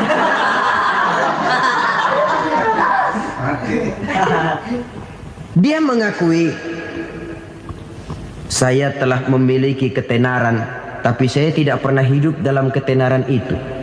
Saya pandai main sandiwara, tapi saya ingin hidup dalam alam yang real sebagaimana umumnya orang. Itu yang dia rindukan. Menyusul jejak yang namanya Marilyn Monroe ini, Billie Holiday, saudara kenal tentu, di rumah sakit dirawat. Dia juga minum obat overdosis, mati lagi.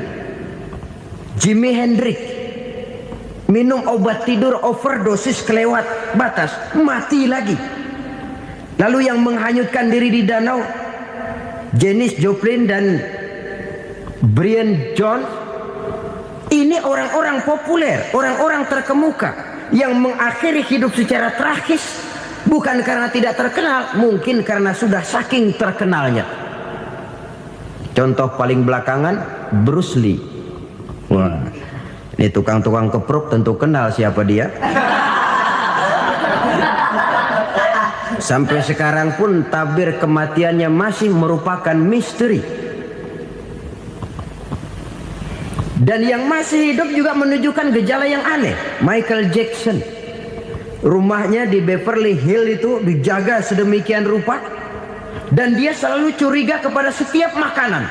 Harus steril, bersih dari segala macam kimia. Kemana dia pergi, itu tukang-tukang kepruk sudah selalu menjaga dan mengawal. Dan dia seakan takut menunjukkan mukanya yang asli. Hingga kalau tampil ke tengah di luar show, dia kadang memakai pakaian yang tidak menunjukkan dia yang sebenarnya. Takut dikenali orang.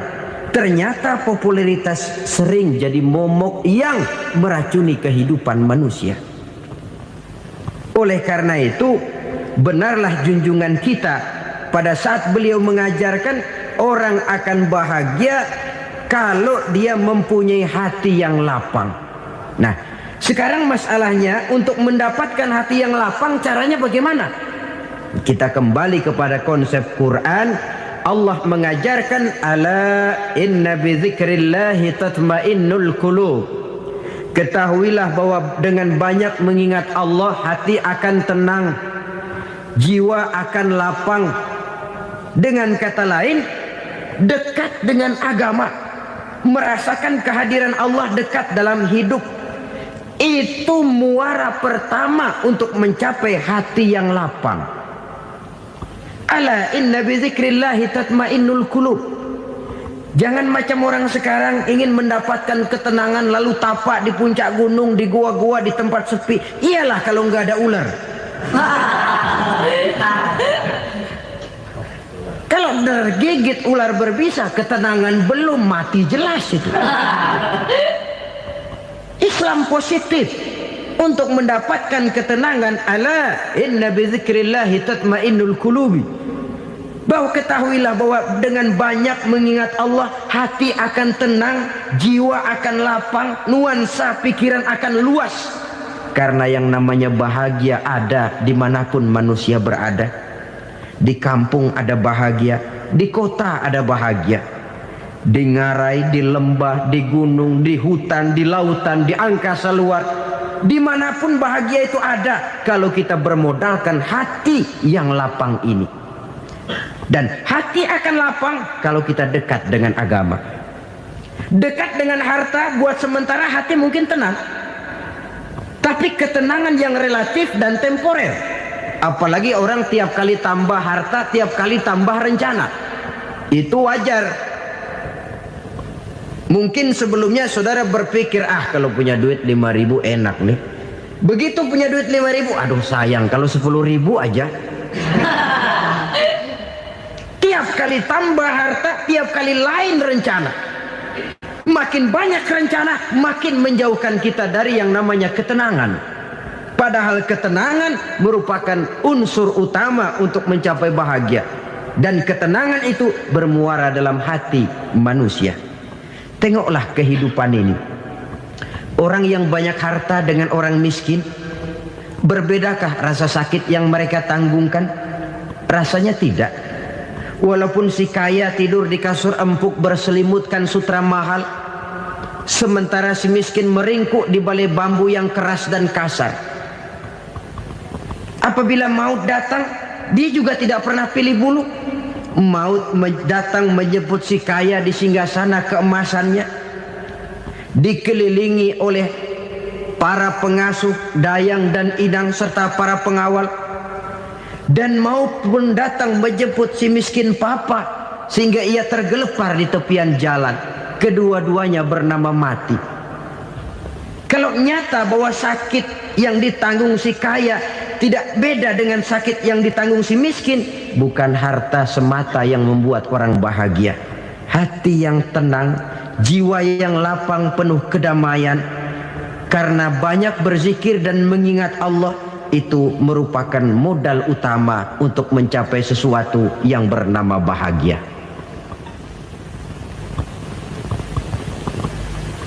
Saudara hadirin yang saya hormati, inilah yang pertama dari 4 ciri yang digambarkan oleh Nabi tentang tanda-tanda orang bahagia. Dan harus berangkat dari yang pertama ini, hati yang lapang. Ini yang harus kita miliki lebih dahulu. Baru nanti akan menyusul kepada poin yang ketiga, kedua, dan selanjutnya. Sebab kalau hati sudah terisi dengan jiwa yang lapang, seluruh persoalan insya Allah akan bisa kita atasi dengan sebagaimana mestinya. Yang kedua sekarang, tanda orang bahagia menurut baginda Nabi, markabun syariah. Orang bahagia itu, kata beliau, punya kendaraan biar cepat asal lancar.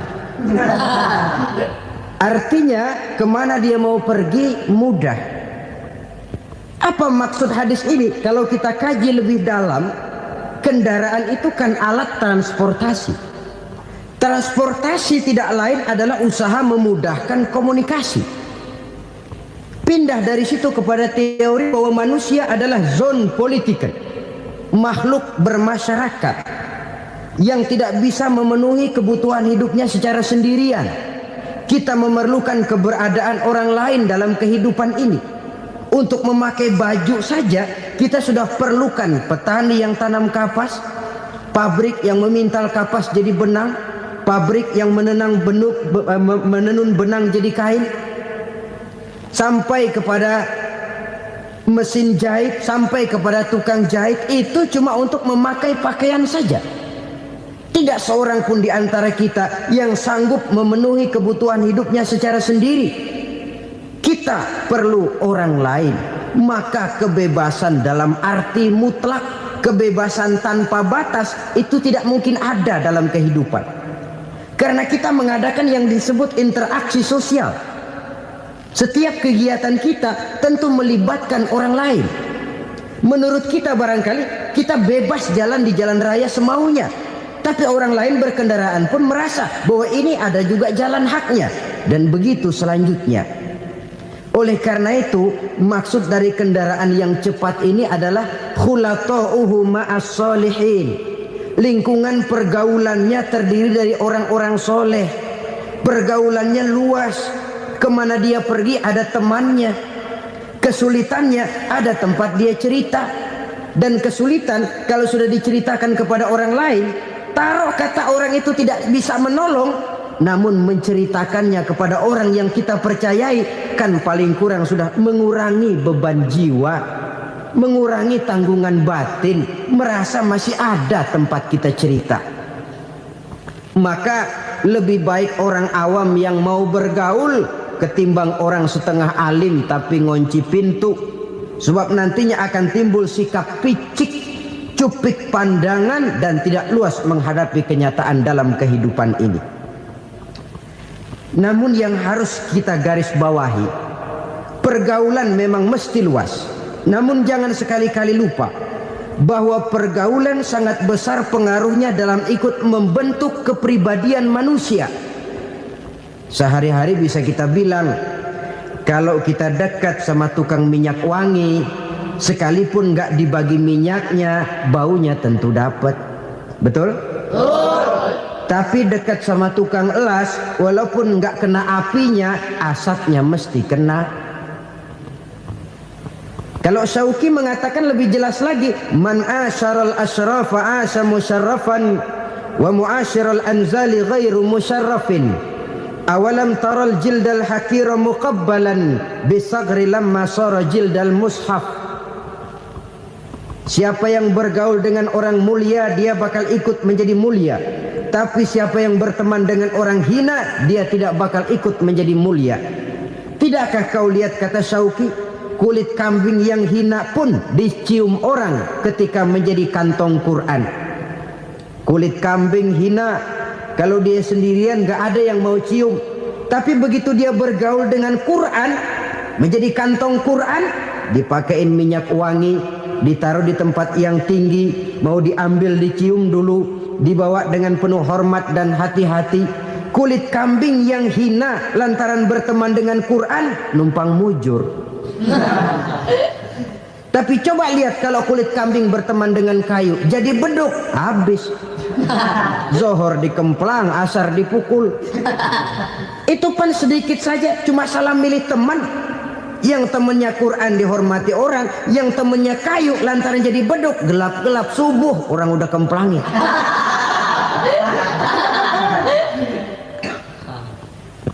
Maka terutama kepada adik-adik remaja yang masih mencari identitas diri, yang ibarat kaset masih kaset kosong, mudah diisi oleh apapun, pandai-pandailah memilih teman dalam bergaul. Karena banyak orang yang tadinya baik-baik, ketika terseret dalam pergaulan dengan orang yang tidak baik, kebaikannya menjadi lentur dan luntur.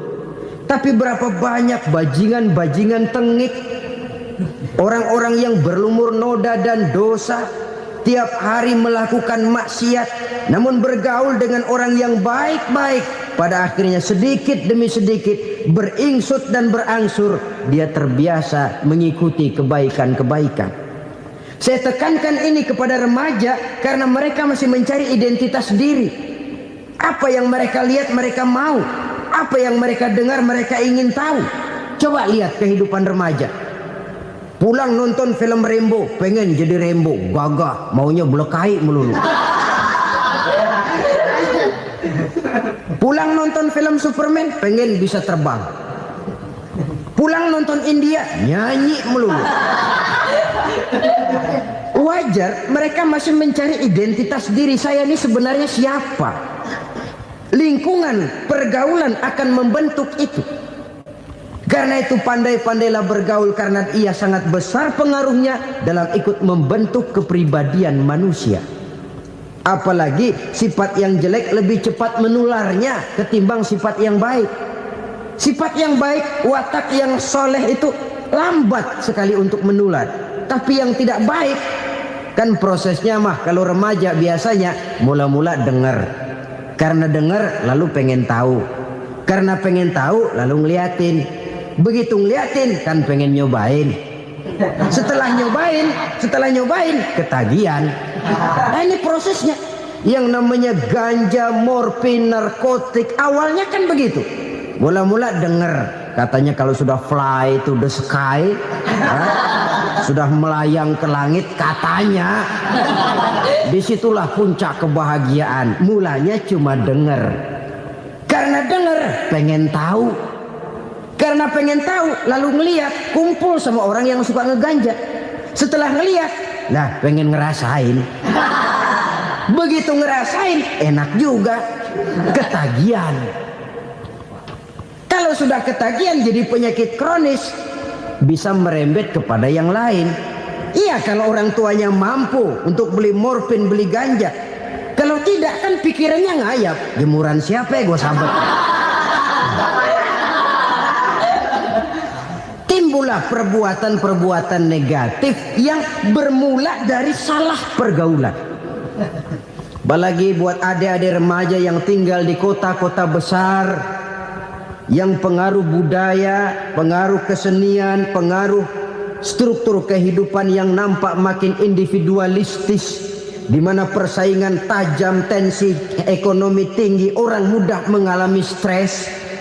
Pandai-pandailah dalam bergaul, sekali lagi, karena ia sangat besar pengaruhnya dalam ikut membentuk kepribadian manusia. Orang bahagia punya kendaraan yang cepat, artinya punya pergaulan yang luas, dan lingkungan pergaulannya terdiri dari orang-orang yang soleh. Kemana dia pergi ada teman, kesulitannya ada tempat dia cerita.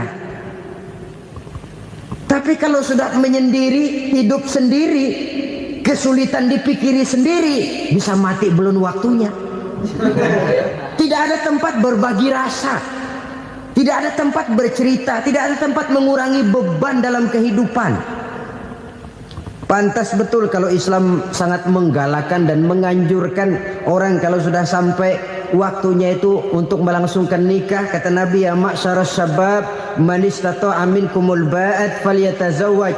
Hai para pemuda, kalau sudah mampu memberi nafkah, kawinlah, nikahlah kamu. Kenapa? Sudah ada teman hidup, tempat berbagi rasa. Kesulitan kalau ada tempat cerita akan lebih ringan ketimbang kita telan sendiri, walaupun bobot kesulitannya sama beratnya. Saudara-saudara kaum muslimin rahimakumullah, inilah ciri yang kedua, punya kendaraan biar cepat asal lancar. Kemana kita mau pergi gampang. Dengan kata lain, setelah hati yang luas, pergaulan yang luas. Dua. Yang ketiga sekarang, tanda orang bahagia itu menurut Nabi, misbahun mudhi'un, punya lampu yang terang. Oh, itu enggak problem. Sekarang sudah zamannya listrik masuk desa, Pak. Lampu sudah terang semua. Betul, kalau itu yang dimaksud. Tapi tidak cuma itu. Karena lampu yang dimaksud di sini, lampu yang akan menerangi seluruh perjalanan hidup. Dan perjalanan hidup itu sudah dimulai sejak kita terlahir ke alam ini, sampai masuk ke alam barzah, kumpul di padang mahsyar, sampai ke akhirat. Lampu yang menerangi itu yang diperlukan. Kalau lampu, katakanlah yang paling top sekarang kan lampu jenis Mercury. Taruhlah itu di rumah kita, dia cuma menerangi rumah kita, menerangi hati pun tidak sanggup. Bila kita masuk ke alam barzah, alam kubur, sanggupkah si Merkuri yang begitu terang menerangi alam barzah kita? Tidak sanggup lagi. Sanggupkah lampu yang ratusan watt, bahkan puluhan ribu watt menerangi kehidupan di padang mahsyar? Tidak akan sanggup lagi. Kalau demikian, yang dimaksud lampu yang terang di sini apa? Tidak lain amal soleh, kebajikan yang kita lakukan dalam hidup. Itu yang akan jadi lampu penerang. Di dunia nama kita akan terang. Jasad kita boleh hancur terkubur tanah, tapi nama kita akan dikenang orang. Begitulah kalau orang meninggalkan kebajikan dalam hidup seperti sekarang. Ribuan orang tiap saat berziarah ke kubur Imam Syafi'i, ke kubur Imam Malik, ke kubur Imam Ghazali, ke kubur orang yang baik-baik, orang yang soleh-soleh.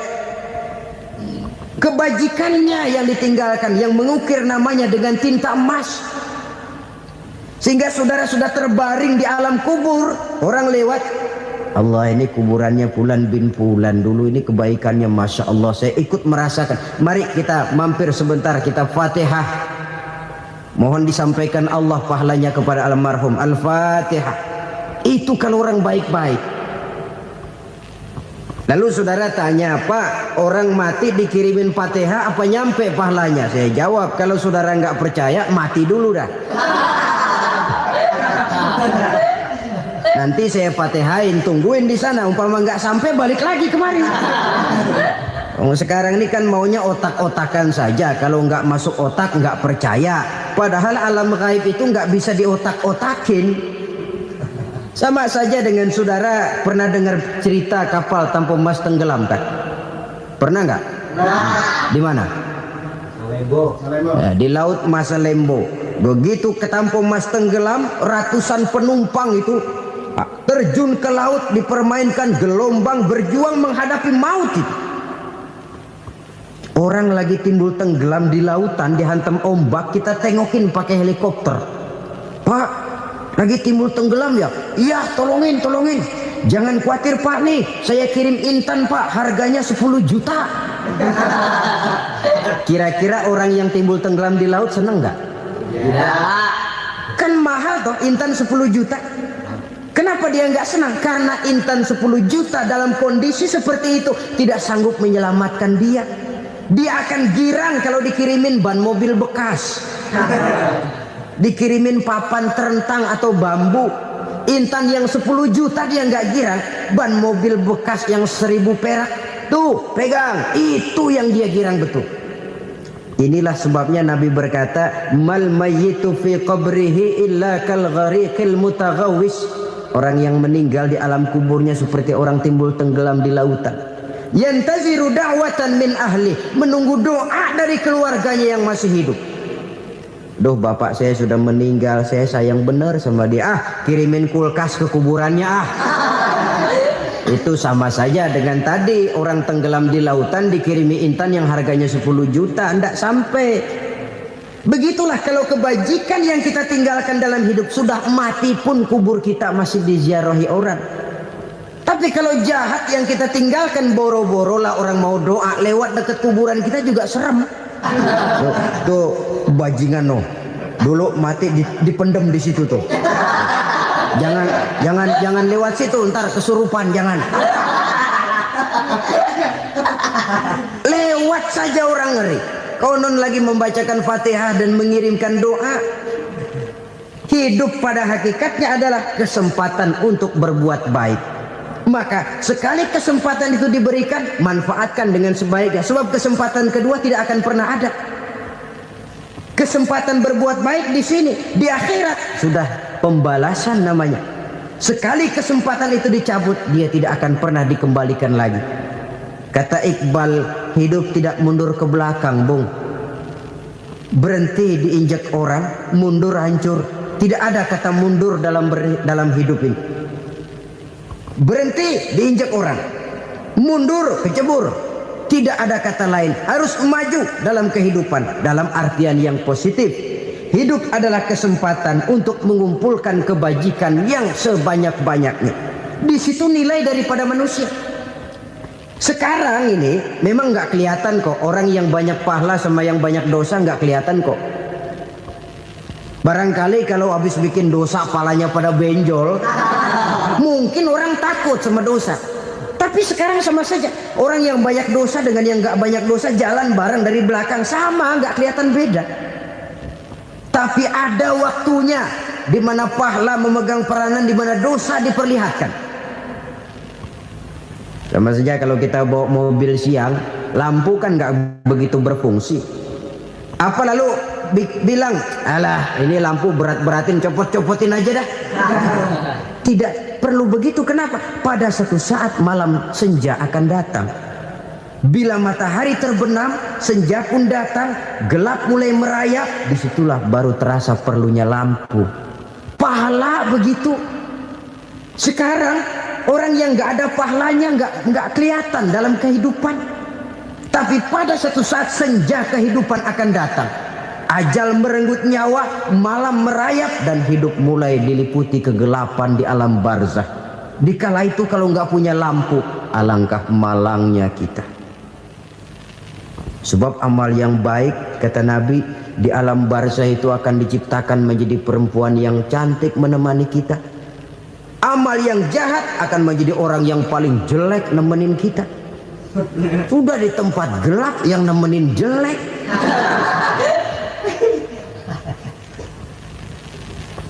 Kaum muslimin rahimakumullah. Kalau demikian masalahnya, tergantunglah kita pandai memanfaatkan waktu. Al-waktu kasayf. Waktu itu cepat sekali. Yang namanya waktu itu tahu-tahu. Tahu-tahu udah tahun 87. Tahu-tahu udah begitu. Tahu-tahu yang kemarin anak-anak sekarang udah pada punya anak. Tahu-tahu saja itu. Begitu cepat waktu berlalu. Kalau tidaklah pandai kita memanfaatkannya, akan rugi kita. Nabi bersabda, "Man kana yaumuhu khairun min amsihi fahuwa rabih." Barang siapa yang hari ini lebih baik daripada hari kemarin, itu orang untung. Hari ini lebih baik daripada kemarin. Bulan ini lebih baik dari bulan kemarin. Tahun ini lebih baik dari tahun kemarin. Itu orang yang beruntung. Tahun kemarin sembayangnya maghrib doang, sekarang udah tambah isya.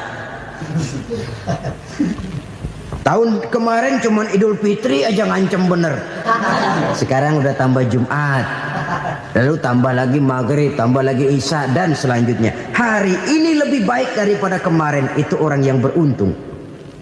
Wa man kana yaumuhu mislu amsihi fahuwa khasir. Lalu barang siapa yang hari ini sama saja dengan hari kemarin, itu orang rugi. Hari ini sama dengan kemarin, rugi itu. Bulan ini begitu, bulan kemarin begitu, tahun ini begitu, tahun lalu juga begitu. Rugi itu orang. Rugi apa? Rugi umur. Umur tambah, amalan gak pernah tambah.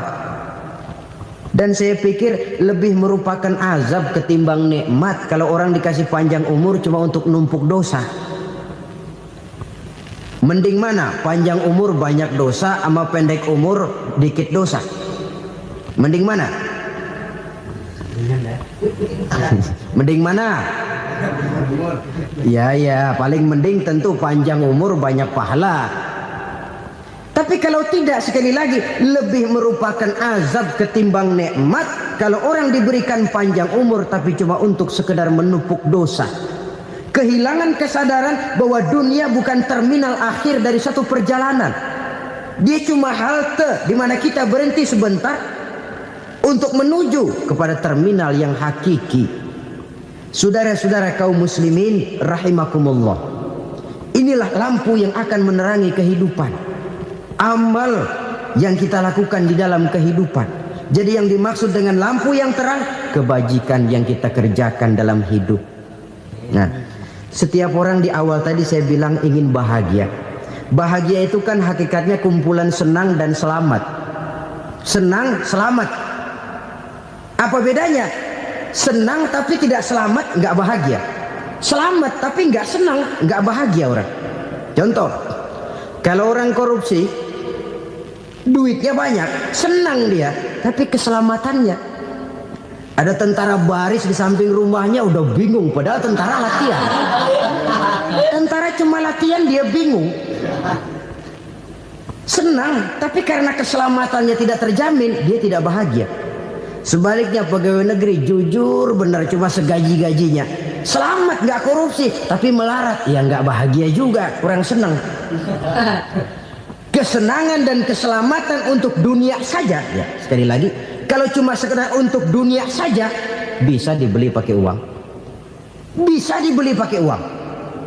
Saudara ingin selamat bisa dibeli pakai uang, saudara ingin senang bisa dibeli dengan uang. Tapi setelah mati masuk ke alam barzah, habis kekuasaan uang. Nggak bisa lagi beli keselamatan pakai uang, tidak mungkin lagi membeli kesenangan dengan uang. Di situ pahala yang megang peranan. Makin banyak pahala, makin banyak saham untuk membeli kesenangan dan keselamatan, untuk memperoleh yang namanya bahagia. Dan jangan lupa loh, di alam barzah kita nggak sebentar, menunggu datangnya kiamat. Loh iya, kalau kita begitu dikuburin terus kiamat datang, untung. Tapi kalau masih harus 1000, 2000, puluhan ribu tahun yang akan datang, dalam satu penantian yang begitu lama, tanpa saham untuk memperoleh kebahagiaan, satu kemalangan yang tidak ada pernah putus-putusnya. Janganlah tergelincir oleh kebahagiaan sebentar yang menipu dengan mengorbankan kebahagiaan hakiki yang berjangka panjang. Apa artinya senyum sejenak kalau harus ditebus dengan tangis seumur hidup? Biarlah kita minum jamu, pahit memang, getir memang, tapi kan besok badan sehat. Daripada sekarang minum sirup, manis memang, enak memang, tapi bibir pada jontor besoknya. Sirawan, batuk, nggak karu-karuan. Banyak orang tertipu oleh kesenangan yang sebentar. Padahal laisa kullu ma yalma'u zahaban. Belum tentu semua yang berkilat itu emas.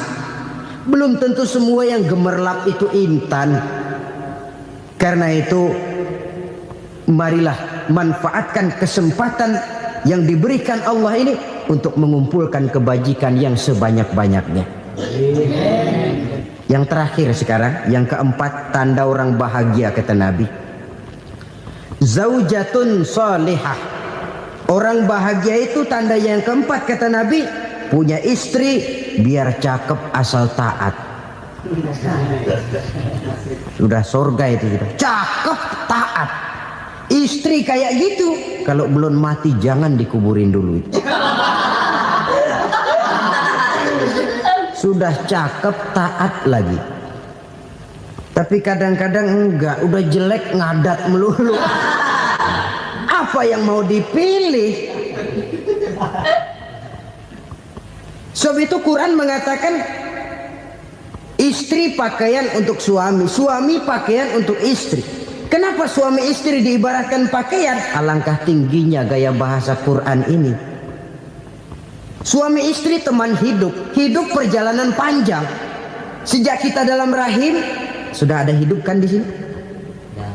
Sampai ke alam dunia, masuk ke alam barzah, kumpul di padang mahsyar, sampai menuju akhirat, itu perjalanan hidup. Carilah istri atau suami teman hidup yang membawa manfaat tidak hanya kehidupan di dunia ini, sampai di alam barzah, sampai di padang mahsyar.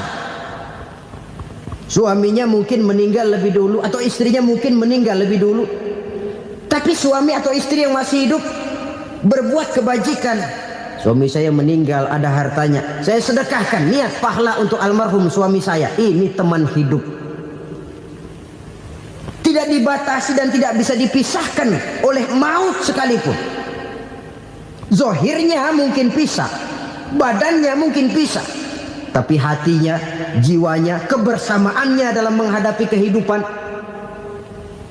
Karena itu saudara-saudara, bahasa Quran indah. Suami istri diibaratkan seperti pakaian. Apa fungsi pakaian? Pertama, pakaian jadi kebanggaan. Artinya suami harus menjadi kebanggaan istri, istri harus jadi kebanggaan suami. Yang kedua, pakaian itu kan fungsinya menutup aurat. Artinya sesama suami istri harus saling menjaga kekurangan masing-masing. Jangan malah sesama suami istri saling membongkar rahasia dan aibnya sendiri-sendiri. Istrinya diceritain jeleknya di mana-mana, atau suaminya dibongkar rahasianya di pasar umum.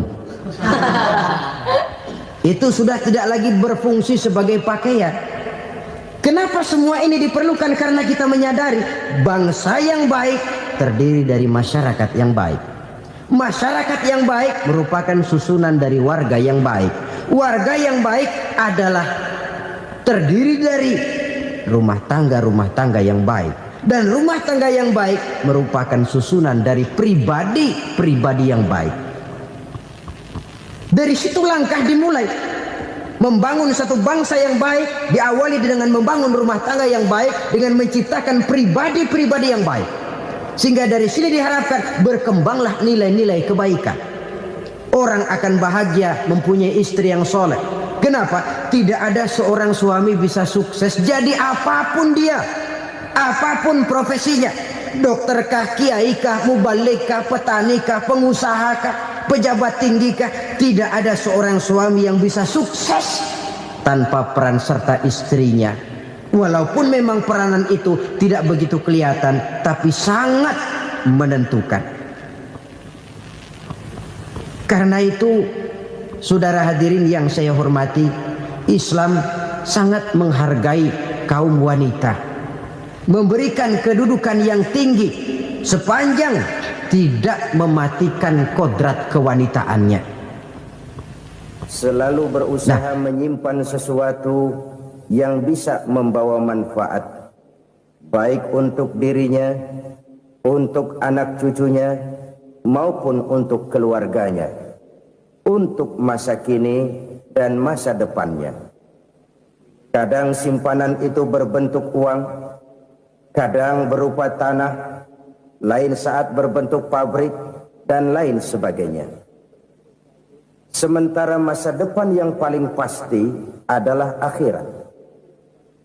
Jika untuk masa depan dunia kita rela memeras keringat, membanting tulang, pergi pagi dan pulang petang, menyimpan uang, menyimpan tanah, menyimpan pabrik, pernahkah kita merenung jika satu saat kiamat datang, kita dibangkitkan dari kubur masing-masing, berdiri di padang mahsyar untuk mempertanggungjawabkan seluruh kegiatan hidup kita di dunia ini?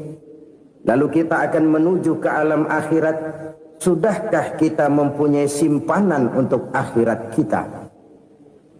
Pada pertemuan kali ini saya ingin menyampaikan sebuah hadis di mana Rasulullah sallallahu alaihi wasallam bersabda, "Arba'un min kanzil jannah." Simpanan sorga ada 4 macam. Yang pertama, ikhfa'us sadaqah, menyembunyikan sedekah. Saudara-saudara kaum muslimin, sebagaimana yang kita maklum bahwa Allah Subhanahu wa taala melebihkan sebagian rezeki dari kita terhadap yang lain. Ada yang kaya, ada yang setengah kaya, ada yang miskin, ada yang setengah miskin, dan selanjutnya. Ada yang gajinya kecil tapi penghasilannya gede. Ada yang penghasilannya gede tapi enggak punya gaji. Ada juga yang memang gajinya gede dan penghasilannya gede. Kelebihan rezeki merupakan sunnatullah dan tidak harus membuat kita merasa lebih dari yang lain.